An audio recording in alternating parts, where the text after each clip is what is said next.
Snow fell like hushes from heaven. It lay gentle over the pine boughs, softened the ground, muffled the world. The forest was still, save for the steady rhythm of an axe biting into cedar.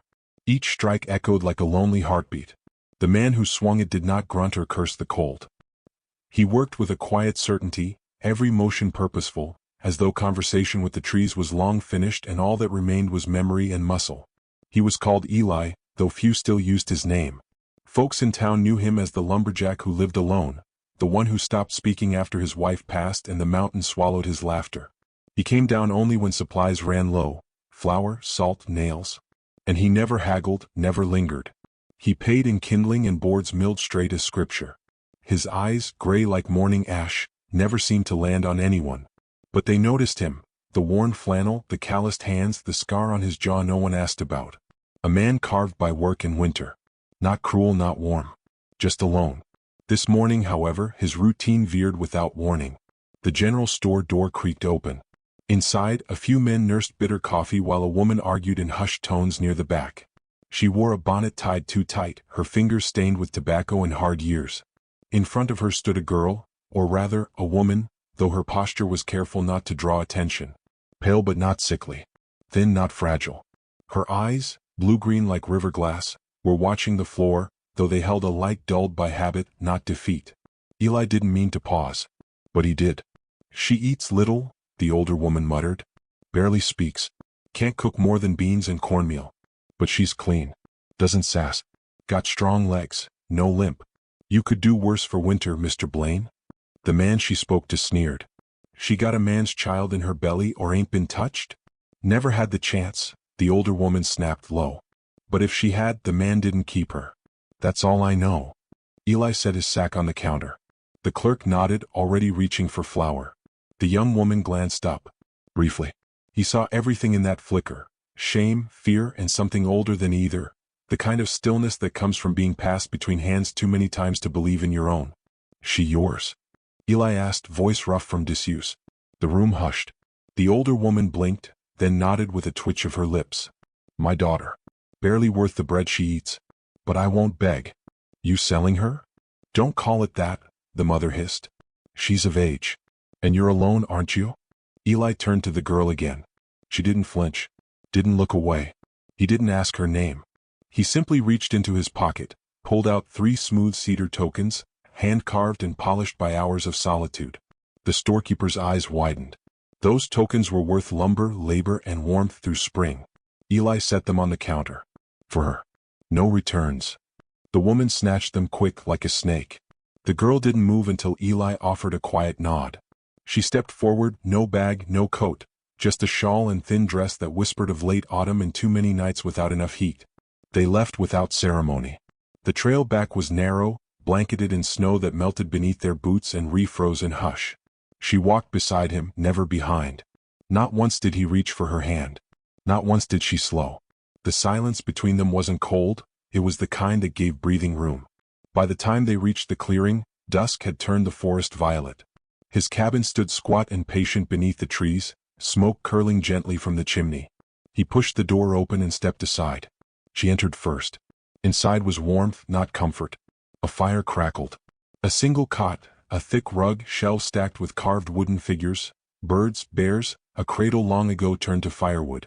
Everything in the place had been shaped by his hands and it showed. Clean lines. Honest grain. Nothing wasted. She stood near the hearth, not asking where to sit. Eli hung his coat. Pulled a kettle from the hook, filled it with snow from the basin, set it over the fire. She watched, unmoving. There's stew, he said after a while, voice like gravel dragged over years. It's plain. She nodded. They sat across from each other on 2 rough stools. She ate slowly, eyes low, the silence between them filled with small sounds, the tick of the fire, the clink of spoon on tin, the wind easing through the eaves like someone exhaling. He didn't ask about her past. She didn't offer it. But when she finished, she placed her bowl in the wash basin and began wiping the table with the hem of her sleeve. He let her. Later, he unrolled a blanket for her on the cot and took the floor beside the fire. She didn't protest, though her fingers paused slightly before folding the blanket around herself. That night the snow deepened. The next morning he was up before light. She heard the door close softly as he stepped out to fell another cedar. She sat on the cot, staring at the little shelf above the window, where 3 carvings now sat in a row. One was a hawk, wings spread. One was a cradle. One looked like a seed cracked open. Her hand went to her belly. A few days passed in rhythm. He chopped wood. She mended things, blankets, the torn sleeve of his shirt, the window curtain's hem. Meals were shared in silence. She began adding dried herbs to the stew, just a pinch. He noticed. Didn't speak of it. Sometimes at dusk he'd whittle on the porch. She'd sit nearby, darning a sock or just watching the trees sway. There were no declarations, no reaching touches. But she began sleeping easier. Her eyes lost the twitch of waiting for cruelty. One afternoon, while he was gone mending the trap fence, she walked to the stream. There, in the cold light of morning, she knelt and wept. Not loud. Not long. Just enough to loosen something in her ribs. When she returned, he was sitting on the steps with a tin cup in hand. She didn't explain. He didn't ask. That night, she found a small wooden bear cub on the windowsill of the cot. Its eyes were round, soft. It looked up, not down. She didn't ask if he carved it for her. But she placed it beneath her pillow. He didn't see her smile, but he heard her hum once, low, like a lullaby she barely remembered. The days folded into a kind of quiet contentment. No names were exchanged, yet they knew each other better than some married years. She watched how he tucked his thumb into his belt when he was unsure. He noticed how her hands always curled inward when she was near the fire, like she was afraid it might vanish. One evening he came in with a new log, set it by the hearth, and stood for a long moment before speaking. "You all right here?" She looked up from the stitching in her lap. Her eyes met his. "Yes." He nodded once like a vow. The next morning they rode to town together for salt and tobacco. The storekeeper stared, as did others. But no one spoke. Eli held her shawl as she stepped down from the wagon. She looked back at him, not with devotion, not yet, but with trust. By the time the sky turned amber that evening, they were back in the woods, the cabin fire dancing. She warmed her hands at the flame, her back to him. He carved by lantern light, something small and careful. When she turned to go to bed, she paused and said it softly, like a leaf falling. "Thank you." He didn't reply. Just set his carving knife down, looked into the flame, and exhaled. Outside the snow began again. And somewhere, beneath layers of old sorrow and cedar bark, something stirred, small and alive. Something worth staying for. The days took on a rhythm, slow and soft like a lullaby hummed beneath breath. The snow deepened, laying thick across the forest floor, silencing even the birds. Inside the cabin, warmth bloomed from firewood and the quiet grace of repetition. Each morning Eli rose before the sun, stepping into boots by habit. He left without fanfare, coat pulled tight, axe slung over shoulder, returning only when the woodpile leaned high enough to ease a man's mind. She remained nameless still.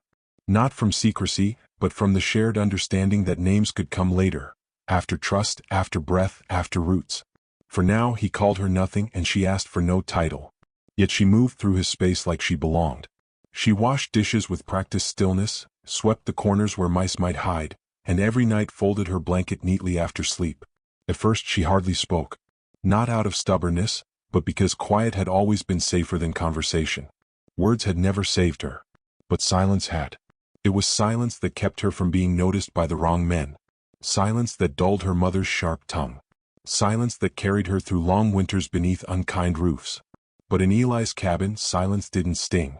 It was not punishment nor loneliness. It was permission. He built her a chair. She found it one afternoon near the hearth, a second place to sit. Smaller than his own, rounded at the edges. Not elegant but strong. Like her. She touched the smooth wood where his hands had shaped it and did not ask why. He carved her a spoon the next day. Then a comb. She boiled stew in the kettle each evening and added herbs from the bundle she tucked deep inside her old shawl. Just enough sage to bring memory to the broth, enough time to remind the tongue of spring. He noticed, of course. Said nothing. When her hands weren't working, they fidgeted. Threads between fingers. Splinters under nails. She couldn't sit long without something to do. Restlessness had been beaten into her bones. But Eli gave her space to be still. And when she couldn't be, he handed her another piece of firewood to sand or a broken basket to mend. She began to hum again, faintly. Songs with no words, tunes picked up from riverbanks or kitchens long ago. She did not realize she was doing it, but he did. He caught himself listening more than once. Her eyes, once dulled and careful, began to lift more often.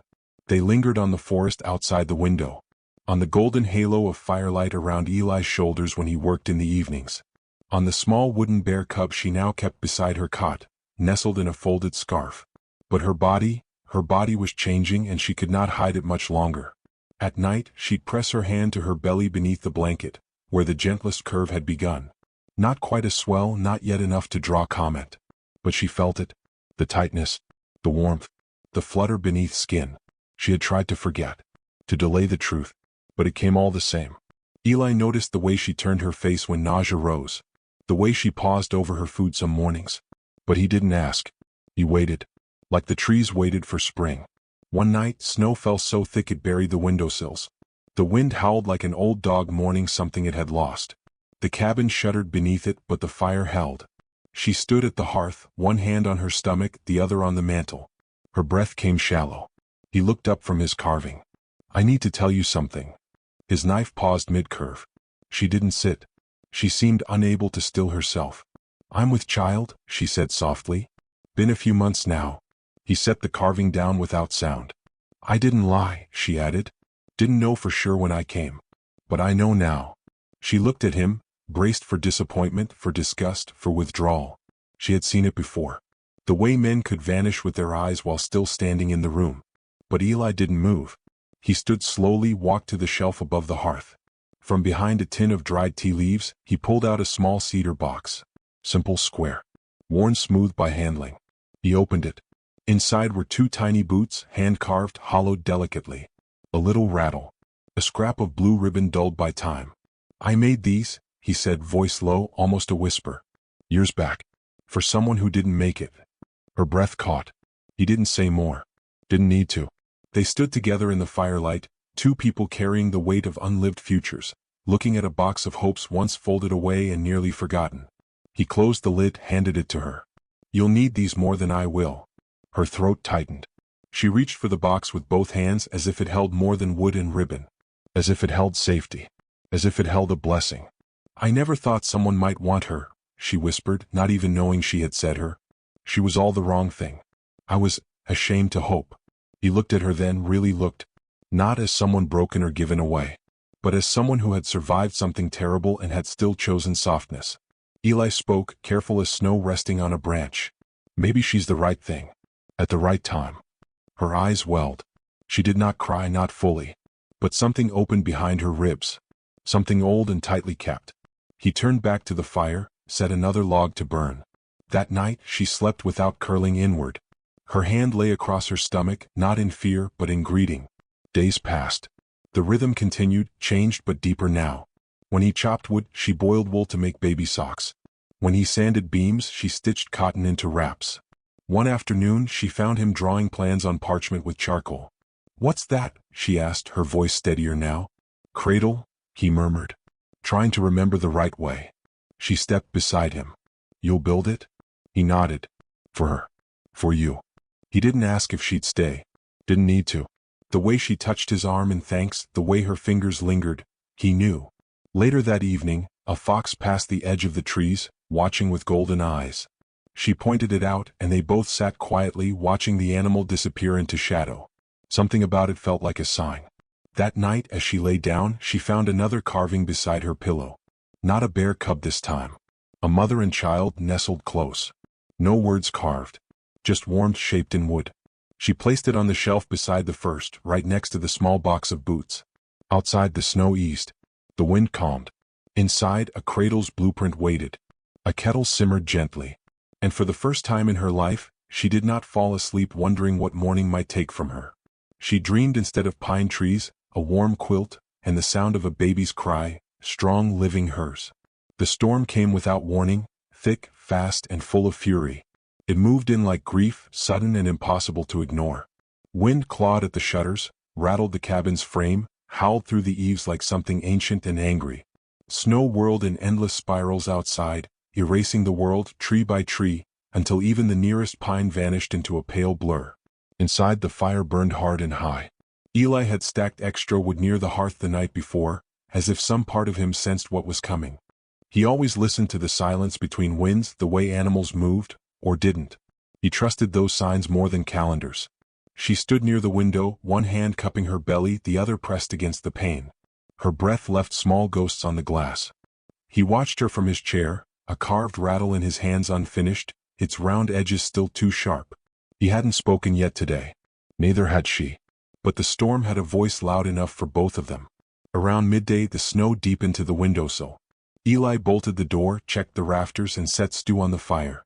The smell of herbs filled the room, onion, sage, a whisper of dried carrot. She stirred it without being asked.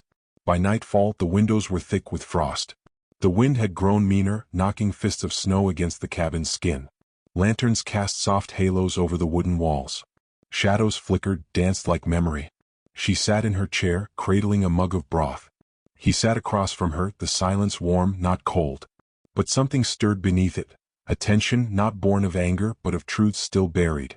She shifted, her voice barely above the fire's whisper. "There was a man," she said. "Before." Eli looked up. "He came through our settlement. Said all the right things.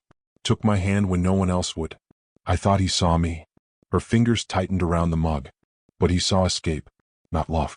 When I told him I was with child, he was gone before morning. Left me in a bed still warm with his weight." Eli said nothing.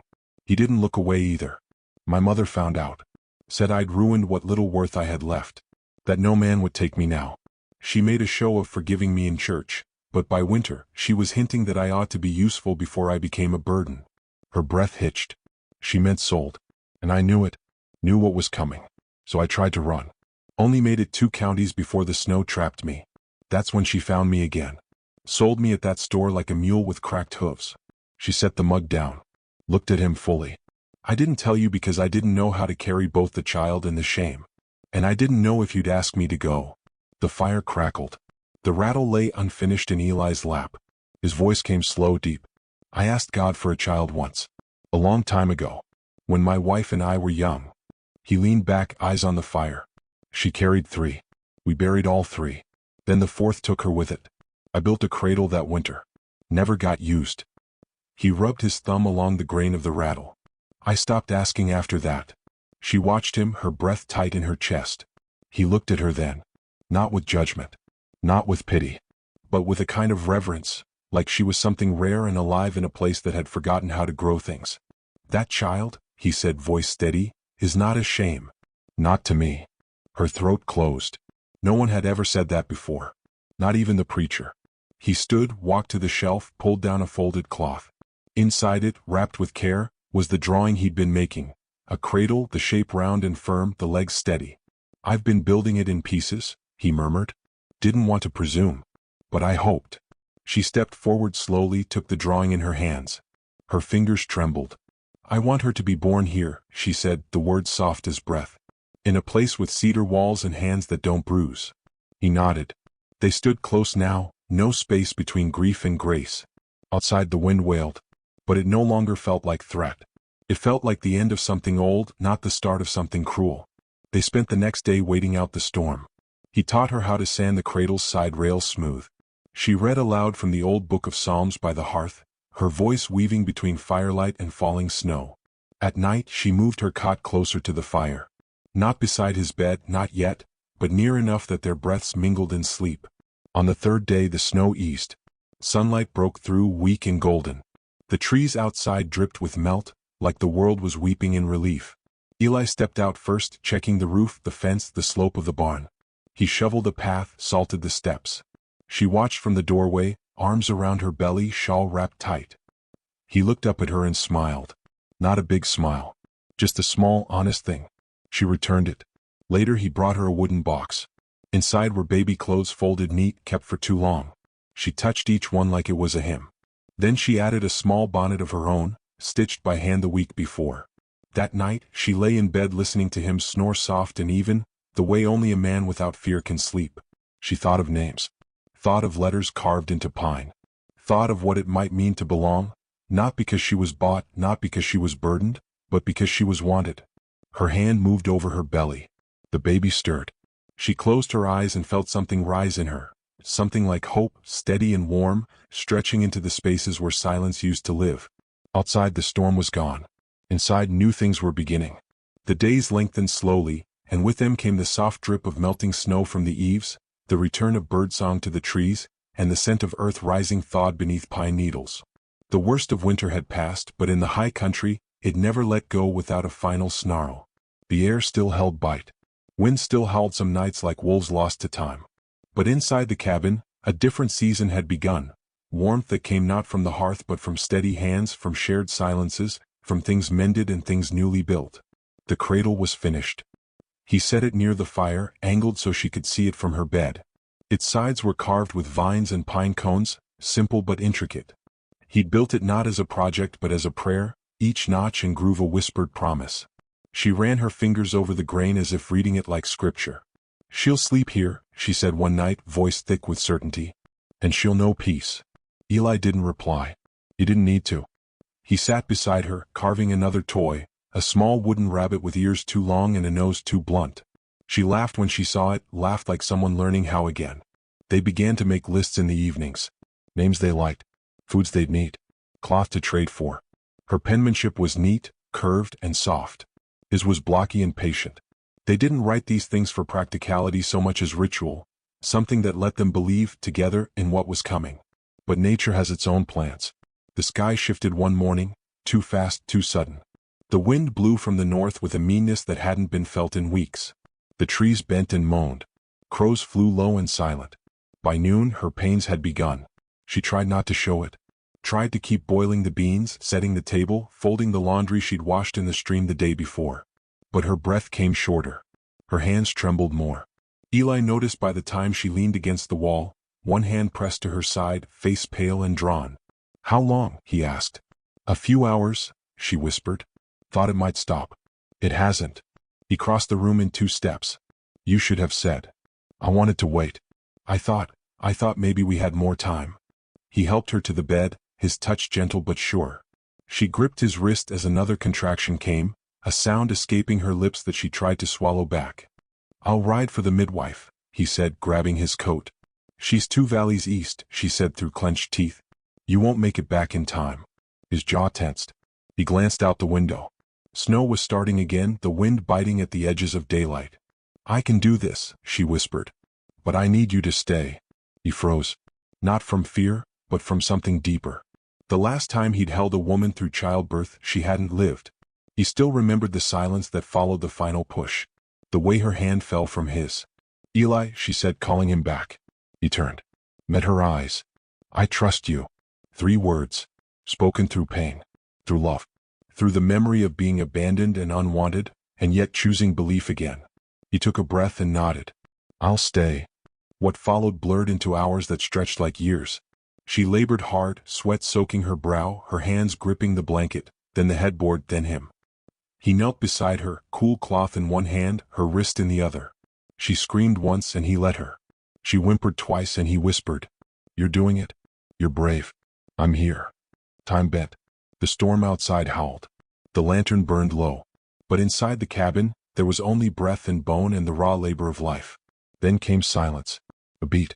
A heartbeat. And then, a cry. Sharp. Fierce. Full of life. She sobbed, not from pain anymore but from release, from awe, from something so vast it couldn't be held. Eli lifted the baby, small and pink and perfect, wrapped her in a towel warmed by the hearth. He placed her gently on her mother's chest. The woman who had once been sold now held something priceless. She looked up at him, eyes rimmed red but shining. "She's here." "She's strong," he murmured, crouching beside them. "She has your hands," she whispered. "No," he said softly. "She has yours." The cabin filled with the sounds of breathing and newborn murmurs. The storm still raged outside, but here, inside these walls, there was nothing but warmth. Eli sat beside the bed, exhausted but wide-eyed. She fell asleep with the baby cradled to her chest, her hair clinging to her temple, one hand curled protectively over the infant's back. He didn't sleep. He just watched, as if afraid the moment might vanish if he blinked. At sunrise, the storm broke. The sky cleared in patches, golden light spilling through the cracks in the wood. Snow glistened. The forest held its breath. Later that morning, a knock came. Eli opened the door to find her mother on the porch, dressed in black, pale-faced, mouth thin as ever. "I heard there was a birth," she said without greeting. Eli stepped forward, blocking the doorway. "She's resting." The woman sniffed. "I came to see the child. Make sure she's well." Eli didn't move. She's well. And she won't be going anywhere. Her gaze hardened. That girl was mine. I sold her fair. But you were supposed to take her for the season, not raise her child like it's yours. He didn't speak. Only stepped outside, closing the door gently behind him. I suggest you turn back down that trail, ma'am, he said, voice low and even. You threatening me? No, he said. I'm warning you. This place isn't yours. She isn't yours. And that child, he pointed toward the door, was born under my roof into my name, and into a life you sold away like kindling. You can't claim her, the woman hissed. I didn't buy her, he said, and his voice was quiet thunder. I stayed. When no one else did. Her face crumbled for just a flicker. Then hardened again. You'll regret this. He looked past her to the woods, to the clearing dusted in snow, to the soft trail that wound back toward town. No, he said. I'll regret nothing. She turned. Left without another word. He waited until her shape vanished between the trees, then stepped back inside. The baby stirred in her mother's arms. Her tiny fingers grasped at the air. Her eyes blinked as if already seeing more than she ought. She's gone, he said softly. The woman nodded, not asking who. She knew. They named the child Clara, after the light that broke through storms. Weeks passed. The cradle held its first dreamer. The forest turned from white to green. Birds returned. The stream ran full. In town, folks spoke of the quiet lumberjack who had become something new. Some pitied him. Some envied him. A few understood. They saw the woman beside him, not a wife by papers but by bond. She taught the neighbor girl to sew. She grew herbs behind the cabin. She sang as she worked, not out of habit but joy. One Sunday morning she wore a yellow ribbon in her hair. He'd found it in a trade pile, brought it home like treasure. When she stepped onto the porch, child in arms, sun lighting her face, Eli looked up from the woodpile and felt something he hadn't felt in a decade. Clara laughed in his arms that evening, her fingers grasping his beard, her eyes wide with wonder. He carried her to the fire, where her mother waited, a shawl around her shoulders and a story in her smile. They sat together, just the three of them. No vows spoken. No audience watching. But something sacred passed between them, quiet and whole. Outside the forest whispered. Inside a life unfolded. And in the hush that followed the child's last yawn, Eli placed the little wooden rabbit on the cradle's edge, smiled, and said only, "She'll never know what it is to be unwanted."